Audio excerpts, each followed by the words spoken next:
Folks, we are going to talk about hard money, private money, conventional, non-QM, aka DSCR, and seller financing. There's all these different ways you can structure deals, get deals funded. I've done all of these, but I think a lot of people mix up vocabulary. So we're going to have this conversation with the one and only Casey from Brick by Brick Wealth. How you doing, Casey? I'm doing awesome, Michael. Thanks so much for having me today. Absolutely. So we both get a lot of questions from the audience who maybe stumble across our channels or Instagram feed, and they make statements about different lending products, maybe being confused a little bit. So I thought we should talk about hard money, private money, non-QM or DSCR loans, conventional, and maybe even seller financing. So why don't you pick, ladies first? Which one do you want to talk about first? Sure. Well, one thing I'll say is, since I kind of specialize in helping brand new investors kind of understand how to buy rental properties and even financing and all those sorts of terms are new for a lot of people. One of the most commonly misunderstood things is hard money loans. And I get a lot of people saying, Casey, I'm going to use a hard money lender to finance my first rental property. And I'm like, that's not really what hard money is. People think that they're going to get help with their down payment, and that's not what a hard money lender does. A hard money lender is there to give you a short-term loan, and they want their money back fast within 6 to 12 months, and they're going to charge you a lot of money. So yes, you can get help, with really hard money lenders are good for Burr. They're good for flips. They're good for when Burr is flipping, you're flipping to yourself. They're good for flips. I mean, I don't know what else to say. Like, they want their money back in less than a year. And so you're still going to need to put down 20% into the initial purchase price of the property, but they'll give you the rest and they'll help with repairs, but you still have to have money to buy the first property. Even if you use a hard money lender, they're not going to give you 100% financing and 100%, rehab financing. Yeah. So I've actually used hard money, right? And in gosh, what year was that? Probably 2010, 11. The banks turned off. They wouldn't lend to investors anymore. So we went to a hard money lender, and you're right.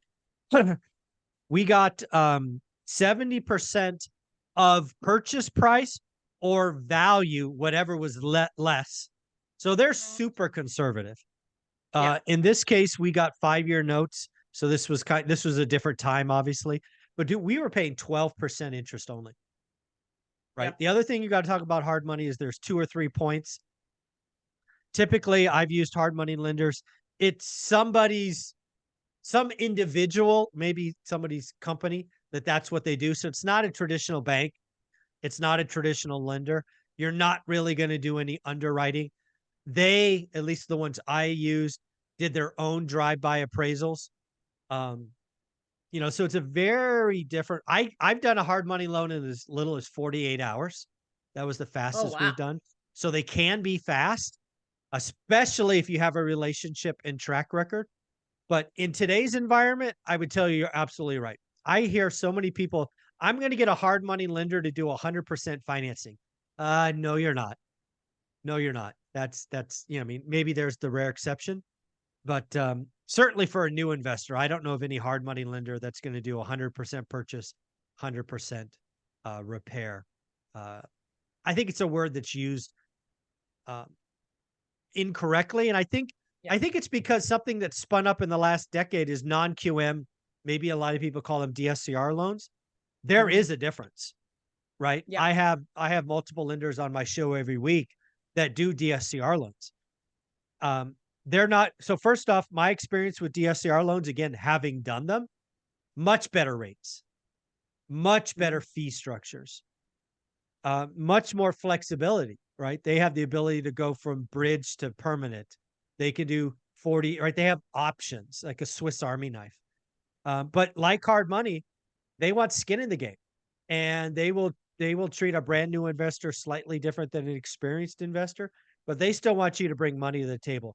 But rates are, I don't know, 3-4% less on a DSCR loan than hard money. What are your experience? Yeah. And they're much more competitive now, like that to traditional loans versus 5 years ago. I feel like 5, 6, 7 years ago, DSCR loan, non-QM loans were like the snake oil. They were like used car salesman loans. And it's like, ew, you don't want to get one of those loans. They're nasty and they're expensive. And, you can't trust the lender.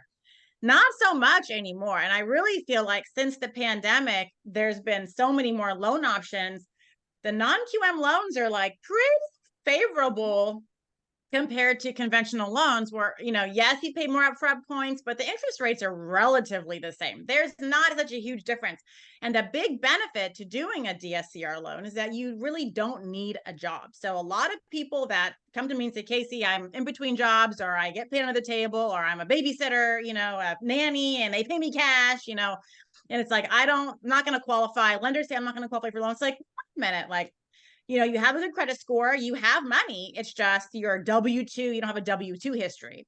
So maybe the best option for you would be to go get a DSCR loan because they don't approve you for you.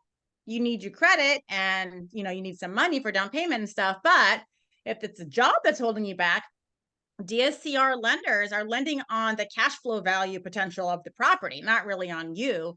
So I've had a lot of students that will go that route because they are maybe like a retired person and they're not bringing in tons of income, or most common one is they're a small business owner and they show losses on their tax returns because they don't want to pay taxes. And so they don't qualify for a regular traditional loan because they don't have that W-2 income, they show a loss even though they really make money. So DSCR loans are, pretty good compared to, what they were a long time ago.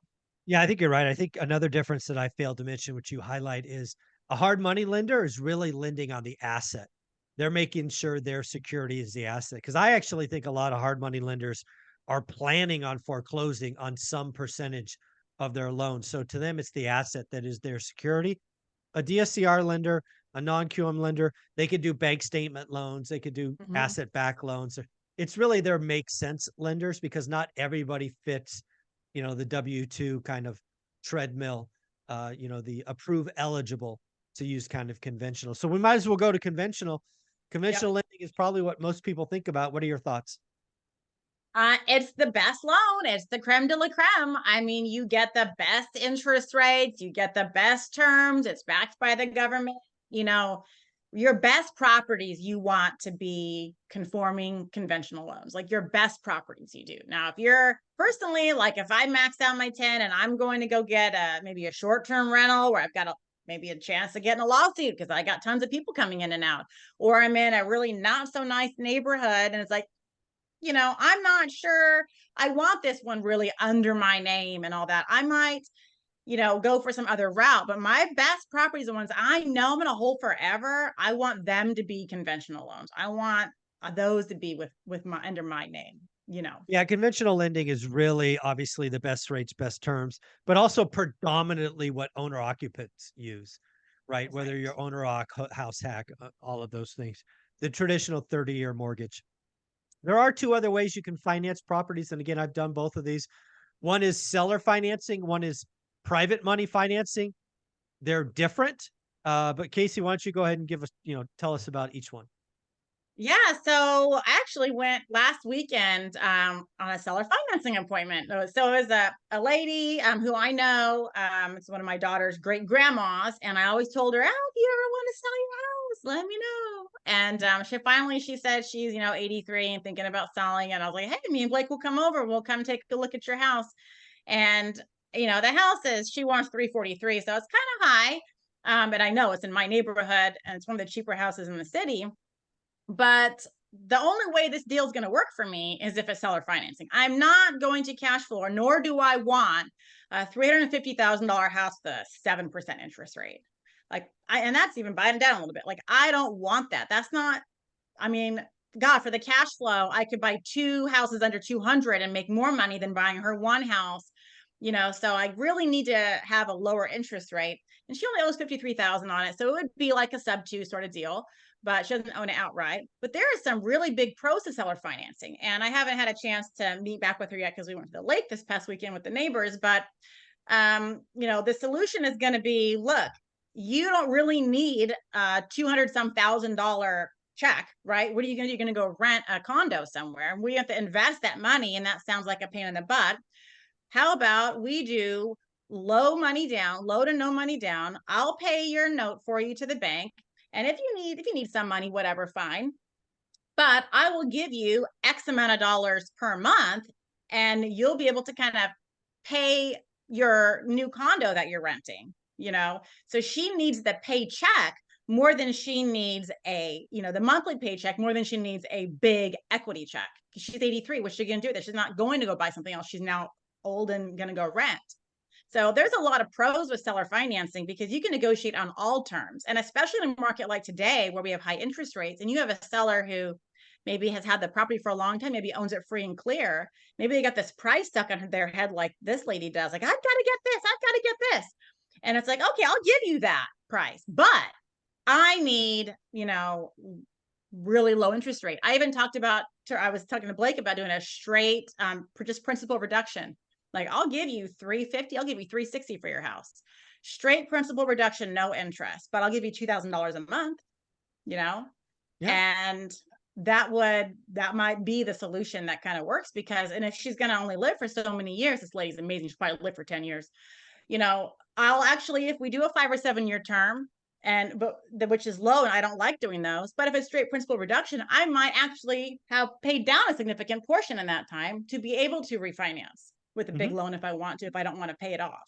But just doing paying mostly interest up front with a low interest rate, not going to really reduce my principal very much. And if my 5 to 7 year loan term runs out, I might not be able to refinance, especially if I do low down. But there are big benefits to seller financing that you can't get with the other loan types. Yeah, seller financing is amazing. And when you do them correctly, both the buyer and seller win. Right. In the example that you're talking about giving her number. You're talking about essentially basically paying her rent in her next place, which, deburdens the rest of her life, which is a great way to do it. So seller finance is amazing. Typically you have to have equity, right? The seller has to have equity. There are tax benefits. There are all kinds of benefits to doing them. So again, seller financing is amazing. I bought entire portfolios with seller financing over the years. Fully recommend kind of getting to know those. But there's also private money to kind of close this out. Something I've done over the years, 2 different cycles, is I borrowed millions of dollars from friends and family. One time I paid 10 to 12% interest only.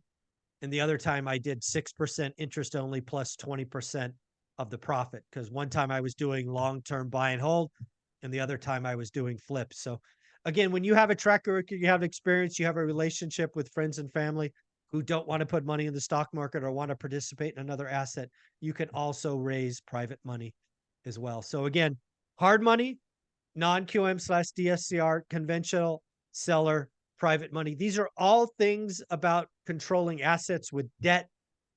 Any kind of closing thoughts, Casey? What's your favorite? I mean, my favorite is the safe way. I like those conventional loans because I'm getting that 30-year fixed debt. It's backed by the government. I'm getting the best interest rate available. And I just feel so safe doing that. Doing the seller financing deal with this lady, it's got to work for me too. And if I'm doing because she's going to die soon, some 5 to 7 year term, I better make sure I have enough freaking equity because there's not enough 10 years. There's not a 10-year cycle for me to guarantee that I'm going to have equity. So I don't really like the risky things. Private money would be great if somebody wanted to lend me private money, but I don't also want to be in bed with someone for a very long time.